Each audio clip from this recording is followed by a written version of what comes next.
We making moves. We making major moves. We making moves. We making major moves. We going all in like we got nothing to lose. We making moves. We making major moves. What is up, everybody? I'm Mr. Man. Welcome to my channel. If this isn't a face you've seen before, get to know it because I drop bomb content with surrounding cryptocurrency, finance, real estate, and the likes. Anyways, today we are going to have just a short one, but I'm going to be going over the importance of the ETFs and why the ETFs are important for onboarding individuals into the cryptocurrency world. Not the individuals such as you and I who are watching this channel here, but the individuals of the world who don't know and understand what cryptocurrency is and are looking to flip a quick buck. And then we're going to get into the importance of the of XRP itself, and people believe, and why people believe that simply just the supply and demand should be enough to move the price of XRP, which is a false narrative that some people believe. So I just want to clarify that for some people who may not fully understand it. You know, this isn't a shot at anybody. Everybody's just trying to learn. Whether you consider XRP, XLM, XDC, shitcoins, that's totally up to you. Do what works for you in your life. I'm just here to provide content and information based off of my research, and you do with this information what you choose. Anyways, I've shown this video clip before. This is Samara Cohen. She is the CIO, I don't remember the title, Chief Innovations Officer at BlackRock, I believe it is. She's the one who looks after the ETFs and the index funds.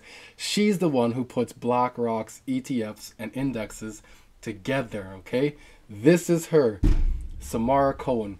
Now let me show you the importance of the ETFs. Let's just hear it from her herself. Yeah, and when you obviously you spend most of your time looking at traditional markets, and when you first saw sort of applications tick in on a and when you obviously you spend most of your time looking at traditional markets, and when you first saw sort of applications tick in on a Bitcoin ETF to the SEC, what was sort of your reaction to that? How did that make sense? And yeah, what was your initial reaction? Sure. Well, I guess to your point, when I first learned about crypto, it was actually, prior to my being in an ETF and index seat. But I think where my head really was around the impact of permissioned blockchains in particular to lots of parts of financial services. My kind of prior world was in the derivatives market. So lots of areas where there was definitely a need for reduced friction, counterparty trust, more transparency. So I think, at the time, again, very much kind of supportive of work that was unfolding across the industry around permissioned blockchains. And when, talk started happening around crypto ETFs, and this was even prior to applications being submitted to the SEC, I was actually pretty surprised, because one of the things that makes me so excited about the ETF is the fact that it provides access to, hard to access, expensive to access, or even inaccessible markets. And, crypto is like pretty transparent and accessible. That's the promise of crypto. It doesn't take too long to, I timed myself once, and I think it took me like less than 2 minutes to set up an app on my phone, link my bank account, and trade something. And so that was my first reaction. Like, what is the incremental value the ETF wrapper offers to crypto? And I think subsequent to that, one of the things I've learned that I hope is also a theme and a takeaway from this conversation is the real importance to investors of interoperability. Like, it's an easy thing for a personal investor to set up something and access a new asset class, but actually for institutional investors to kind of adopt and do diligence on a whole new market structure is quite difficult. So the ETP wrapper, and we would call it actually an ETP, exchange traded product, versus ETF, because it's not actually a fund in this case. But that wrapper does have the benefit of providing these kind of legacy, well-traveled on-ramps and off-ramps. So that's kind of what my journey has been around it. And I should add, though, since you mentioned the SEC applications in particular, again, the importance of investors understanding what they're buying. Because in the case of the US, many of you may know this, spot crypto ETPs or exchange traded commodities ETCs aren't available in the US. So what is available are futures based Bitcoin ETFs. And from our perspective then, an investor who is looking to get spot Bitcoin exposure needs to understand that given the regulatory position limits for Bitcoin futures, they won't get that exposure in a futures-based ETF. So from our perspective, it wouldn't be, it wouldn't meet what I think investors are looking for in a Bitcoin ETF. So now that we have a slight understanding into the importance of ETFs and ETPs and how they work, they are used for the onboarding for people now, for the regular people, the normies of the world, if you will, the people that aren't sitting in the seat right now listening to my voice, the you and me of the world. The ones who want to go on their phone, who will check onto Robinhood, check onto Wealthsimple, check onto whatever else platforms there are, and want to buy Bitcoin. Not through that, but through the ETFs.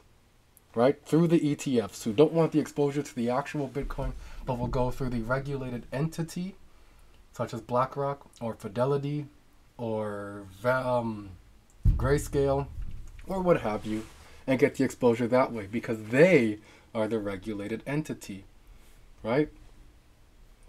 So here we have this guy, Marty Party, today had stated, breaking, Bitcoin or Fidelity just registered Form 8-A for the Fidelity Wise or Origin Bitcoin Fund. 8A means that they are now a registered security that can be traded publicly. FBTC ETF is approved. Update. Next time will be the CBOE, that's the Chicago Board of Exchange or something along those lines. Listing of, there's a name there, and I'll update when it's out. So let's check that out. Let's see what it has to say. And this is straight off of the SEC's website. I'll go in here. Let's go into it so you guys can see. Here's the link right there, okay? I attached that in the post as well, so here we go. I don't want to spend too much time on this because the ETFs aren't the important thing of what I want to say. They aren't the important topic of what I'm trying to get across today, but they are important. Because once these ETFs start to flood the market, you'll know and understand why. So the securities to be registered herein under are shares of beneficial interest, the shares of the Fidelity Wise Origin Bitcoin Fund, which is the trust.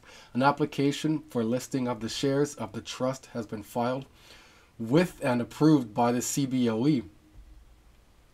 A description of the shares is contained in the trust's preliminary prospectus, which is a part of the registration statement on Form S1 registration. Okay. So pursuant to the instructions as to exhibits of Form 8A, no exhibits are filed herein or incorporated by reference.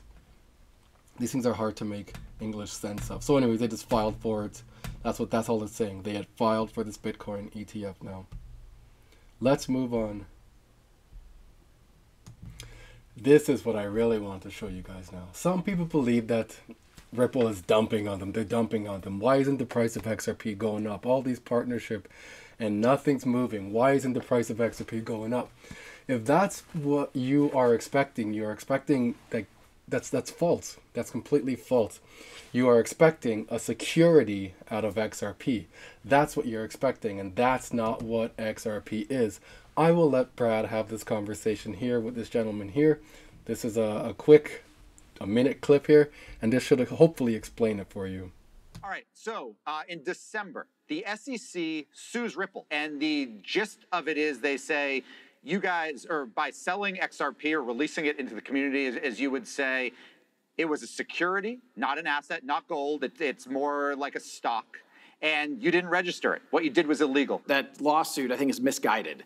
I think the idea that XRP is a security, it has traded out there for 8 years. You know, it's kind of like, well, if it was a security, I guess we should have known that a long time ago. So is your basic defense, you let us trade it for years and thus gives these backsies? Is that basically your response? No. I mean, look, if you own a security, it gives you ownership of a company, right? If Ripple goes away, XRP is going to keep trading. Many countries around the world, the UK, Japan, Switzerland, Singapore, they all have clarity and certainty that XRP is not a security. In fact, the United States is the only country on the planet that has suggested that XRP is a security. And that's why I say this isn't just bad for Ripple, it's bad for crypto broadly here in the United States, and it's driving that activity, it's driving that entrepreneurial activity outside the United States. I think that definitely bodes poorly for the US crypto industry at large. I think if you believe these are the future infrastructures for payment networks, I think we should care about what countries have control over those technologies. So, as we had just learned, to simplify all that, if you're looking to get gains from Ripple's movements, from what Ripple does and their partnerships, you buy Ripple stock pre-IPO. If you're looking to get gains from what XRP does, from XRP use and adoption and scalability, you buy XRP. Two separate things. Ripple, XRP. Ripple could walk away. XRP still does its thing. XRP adheres to what it needs to adhere to. Ripple adheres to what it needs to adhere to. Don't confuse the two. That's the issue that several people have. So this takes us back to the Howey test now. If you are buying XRP with expectations of Ripple's partnerships to increase the value of XRP, that would make it a security. Here we go. The Howey test is a legal assessment used in the United States to determine whether a transaction qualifies as an investment contract, thereby subjecting the asset to U.S. securities law. It was established by the U.S. Supreme Court in 1946 and consists of 4 elements: an investment of money in a common enterprise with a reasonable expectation of profits derived from the efforts of others. So if you're expecting XRP to go up based off of the merits of what Ripple does in its partnerships, you're false. The partnerships will allow for use case later on for when they start to use these things, not the partnership alone. The partnership alone is only one leg in this race. If a transaction meets all 4 elements, it is considered a security under federal law. The test is important for evaluating blockchain, digital currency projects, and cryptocurrencies offering, as it determines whether they are subject to securities regulations and compliance requirements. The Howey test is particularly relevant to the crypto space as it provides a framework for determining the regulatory status of various cryptocurrency offerings. That's false also. It does not work for cryptocurrencies offerings. That is incorrect. The Howey is old and outdated, so Ripple had come out with this retort, if you will, back in 2021, I want to say it was. The real approach to cryptocurrency regulations, and I've showed this numerous times on my page here, on my channel, you guys. This is what it is. So the Securities Clarity Act, reintroduced on a bipartisan basis by Representative Tom Emmer, Darren Soto, and Ro Khanna earlier that year, seeks to address ambiguities in the SEC's application of the Supreme Court's 1946 Howey case to digital tokens issued as part of an investment contract. Specifically, the bill proposes a new term, investment contract asset, and makes clear that such assets should be considered separate and distinct from any securities offering. So Ripple's offering and Ripple's IPO is different from XRP that may have been part of. That is, digital tokens are not transformed into securities merely because they may have been issued in connections with an investment contract. Rather, the bill clarifies that these assets are in fact, and always were, commodities. And I believe I want to show this here. So people sitting back still waiting for the price of XRP to shoot up based off of Ripple's merits. Listen to what this gentleman says. This is the real behind the scenes regulatory movements on why things happen so slow. I work in the aviation industry. We have our old software here. We're looking at new softwares here. We sit down, have meetings, meet with this company, meet with that company, meet with this company, have Zoom meetings, We chit-chat multiple times. It goes through the various stages and the various entities within our company. There's the maintenance part of the company or the organization. There's the flight operations organization that meets with them as well. There's the finance that meets with them. There's the maintenance parts and sales. Then there's the shipping behind the scenes and technical records, which is myself. Then the PRM, which is person responsible for maintenance. It goes through the entire organization to see if it can work for us in our operation. Not, yep, that works, we're going to use it and start using it tomorrow. No, no, no, no, no. We need to make sure that this program works for us in the aviation industry, because we need to keep adhering to what our regulatory body says that we need to adhere to. If not, that company, our company, can get its license pulled, and we can no longer operate as a company if we're not adhering to what our regulatory body states, which is Canadian Transport Canada, sorry. 1 minute, my food alarm is going off. All right, that was just the oven reaching temperature now. I got a ham in there. Got my stepson, my stepson coming for dinner tonight. We got a nice ham. We got some roasted veggies going in there. I'm going to make some potato wedges as well. And I'm also planning out my wife's birthday. I got it all planned out, and she probably won't watch this, so I'm going to tell you guys what it is. I got a scavenger hunt planned out, which will take us from our little town here out and around town, and then over to Thunder Bay, where we're going to spend the night. Got an Airbnb fixed and planned already. The next morning, she is going to have a healing session, a sound frequency healing session, and then a massage to follow that. And then we'll be coming on our way back to our small town again. And when we get back here, we'll be going to a social. My stepdaughter will be spinning again. A wiki, wiki, wiki. She'll be DJing that, just like she did the New Year's bash that we were at. Back to where I was at. So we have our old software here and our new software here. After all these individuals in the company have been able to check it out, sit down in the meetings, see what the individuals from the software company have to say, now we have that software here. We're not utilizing it yet as in our software. We are now playing around with it and getting familiarized with it and testing it out and seeing, okay, how do we do this? How do we do that? Getting familiarized with it. And then it's, okay, company, can I get an actual aircraft of ours, just like the ones we have here, and put it over there? This isn't live still, but as I'm still using our live system, I need to be able to do the same things over here. And then while I'm learning what this thing does that can mimic this one here, I'm trying to learn the new things this one does over here as well, because this one has to be better than this one. And when we finally say, let's flip the switch and do it, this one drops and this one goes up. But that's a long time coming. That could be a year and a half, 2 years before we finally say yeah. And then we finally go live. This thing isn't live the entire time. It's a test net. It's all test and sandbox and behind the scenes. Here we go. Listen to what this gentleman has to say. Yeah, I'll add to that maybe a little bit. So I think absolutely. I think 2 years ago, banks were interested in experimenting with technology and maybe seeing what the value could be. We don't actually talk to a bank anymore that needs to be convinced they need to digitize. It is because of two things. One, from efficiency, but also from fraud reduction and for growth, et cetera. Because it must be hard to realize this, but even though global trade has grown tremendously in the last few decades, trade finance revenues haven't. And a lot of that is because they haven't moved on with the times. Their product is really hard to access. So corporates are more and more saying, I don't want to deal with giving all this paper. Just give me a regular line of credit facility. Give me something simple. Even if that's less money or less growth capital, I'll take it because it's not worth the pain. So I think banks have now realized that. But I think for the corporates, I think what they need to now think about is, how do I change my process? And that's sort of this next world, because everyone wants the end state.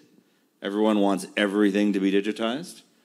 But the middle state, where a little bit of it's digitized, some other parts of this value chain haven't fully got there yet, that's challenging because it may not even be more efficient to start. So you have to actually get worse sometimes before it gets better. And that's a really bad sales pitch. But that is a bit of the expectation setting. I think a lot of things have to happen. And I think more people are sort of realizing that now and are sort of getting on with the journey. And they're saying, yes, I understand it's not a silver bullet, it's not perfect, but it's more understood, and they're willing to sort of keep pushing ahead in the midst of that. I don't know if you're seeing the same. I hope that made sense. What I had described in the aviation world in terms of adhering to a regulatory body is just what he described. Sometimes it can get worse before it gets better, because not all the times are the selections of software that we choose to use going to work for us. There's going to be backsliding and a lot of hell trying to figure things out. And the software just may not work in the end. And then we're going to start the process all over again. Hope you guys found something in this. I'll catch you on the next one. We making moves. We making major moves. We making moves.